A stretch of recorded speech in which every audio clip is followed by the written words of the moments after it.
Hello everyone, welcome to the Anime Recap Media YouTube channel.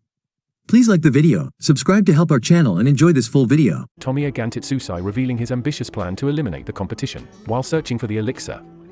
Before that, he talked about his past, including how Daimyo Tatsumi made fun of him and claimed that even though he went by the moniker Blade Dragon, Gantitsusai couldn't possibly cut a real dragon.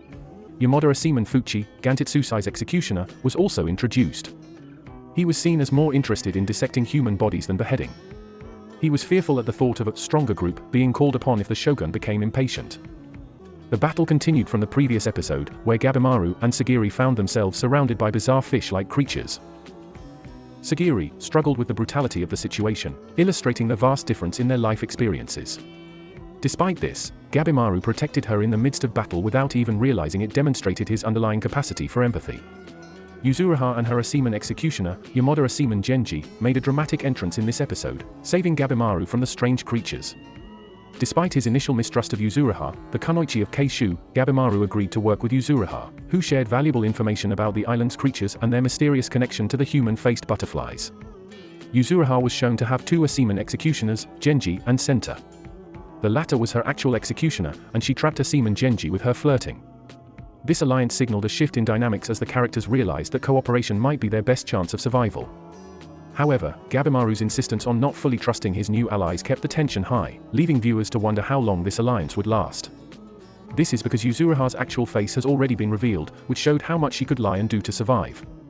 We are also introduced to two new characters and delved into the backstory of Toma and Asa Chobei, shedding light on their tragic past and their unbreakable bond as brothers. Their resolve to eliminate all monsters and criminals on the island, and claim the elixir for themselves further complicated an already precarious situation. As more characters reveal their true intentions, it remains to be seen how their actions will impact the delicate balance of power on the island. Sagiri stands up, gets outside to check on her prisoner, and finds out that Gabimaru is cooking dinner. Later, the group discusses their findings on the island, with Gabimaru sharing information about the mysterious plants they encountered when he and Genji went to look for food. Gabimaru also mentions not finding anything resembling the elixir of life according to the illustration he has. While Yuzuriha questions him about his knowledge of the subject, Gabimaru remembers his leader's immortal body but lies about relying solely on the drawing, raising Yuzuriha's suspicion. Gabimaru also mentions that he finds some unfamiliar flowers that resemble those that were found in the samurai's body. Aseman Senta emphasizes not relying solely on the illustration. He further mentions the statue that imitates Buddhist and Taoist figures and questions the human existence on that island. Sagiri then explains the characteristics of the creatures they encounter. These monsters, seemingly lacking organs or genitalia, make the group wonder about the true nature of the island. Gabimaru becomes excited about the possibility of the elixir of life, motivating the group to research the monsters further before continuing their journey. In a desperate attempt to escape the island, Yamada Aseman Tenza and his assigned criminal, Nurugai, navigate through the fog to find the shogunate's ship. To their horror, they discover the destroyed boats of those who had previously tried to leave the island. Amidst the wreckage, Nurugai and Tenza are attacked by a large tentacle, forcing them to confront their pasts and the choices that brought them to the island. Nurugai, haunted by her guilt for leading soldiers to her village and the subsequent slaughter, questions whether she deserves to live or die for her sins. Tenza, refusing to accept Nurugai's desire to give up, encourages her to fight for her life and return home. As they battle their way off the wreckage, they uncover Aseman Kisho's flower-covered corpse and are surrounded by more tentacles. Having successfully returned to the island using Kisho's boat, Tenza discovers that Nurugai is actually a girl. She proposes that once they return home, she makes him her groom, a proposition Tenza nonchalantly shrugs off, determined to find an escape route and locate his allies. Tenza and Nurugai continue to explore the treacherous island together. Despite Senta's warning, Genji insists that Sagiri should leave the island at dawn, while Senta believes she should stay and keep an eye on Gabimaru. Refusing to be underestimated any longer, Sagiri urged Genji to acknowledge her as a samurai. In response, Genji angrily attacks her, but Sagiri manages to disarm him. As Genji becomes furious, Rokuroda approaches him from behind, prompting a panicked Sagiri to try and warn him. As soon as Genji notices Rokuroda, he pushes Sagiri away and takes a fatal blow from Rokuroda. Before he harms Sagiri, Gabimaru attacks Rokuroda. Sagiri informs Gabimaru that Rokuroda is a criminal like himself, while Gabimaru asks Yuzuriha for assistance. However, she reminds him that her role in her group is to gather information. As Gabimaru fights Rokuroda, Sagiri attends to Genji's wounds.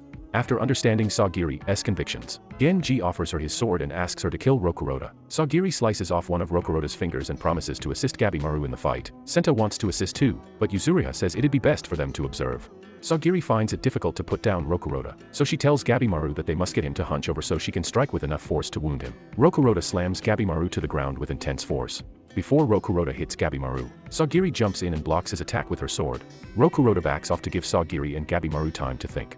Gabimaru unleashes his ninpo technique, enticing Yuzuriha and Senta to flee the scene. Yuzuriha believes Gabimaru and Sagiri plan to set the forest on fire to murder Rokuroda. She says that the smoke rising from the forest fire will cause Rokuroda to experience shortness of breath since he has terrible crying habits.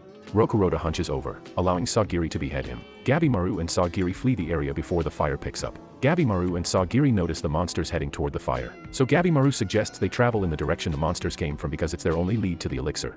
Gabimaru and Sagiri reunite with Yuzuriha and Senta, where they notice a village up ahead and question if there are inhabitants there. Meanwhile, Toma and his Aseman Chobe discuss hermits, who are said to live in Shinsenkaio and have magical capabilities. The episode closes with them finding two people kissing each other.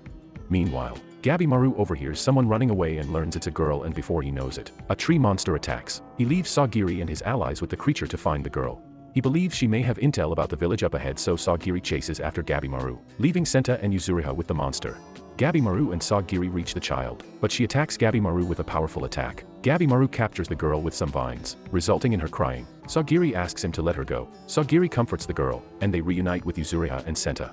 The tree creature asks the group to return her to him, and he'll take them to the village and share information about the elixir of life. Arriving at the creature's home in the village, Yuzuriha and Sagiri rest in the bathhouse. Afterward, Gabimaru and the others eat some of the tree creature's food. While they eat, the tree creature shares info about the village and the elixir of life.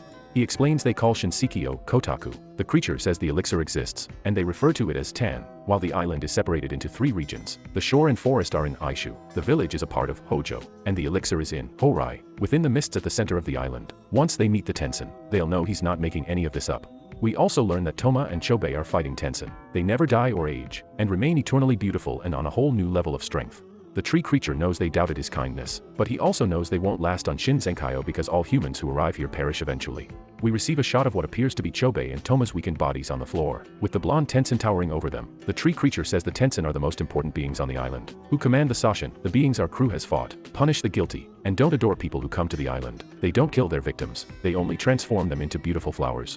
The blonde Tensen drops Chobe and Toma into a pit, so they can become flowers, which will fuel the elixir's power. The tree creature confirms he's been blessed with the elixir's power. The tree creature introduces himself as Hoko, while his female childhood friend is Mei. Hoko explains they were born and raised on the island for centuries and asks them to allow the pair to live on the island quietly.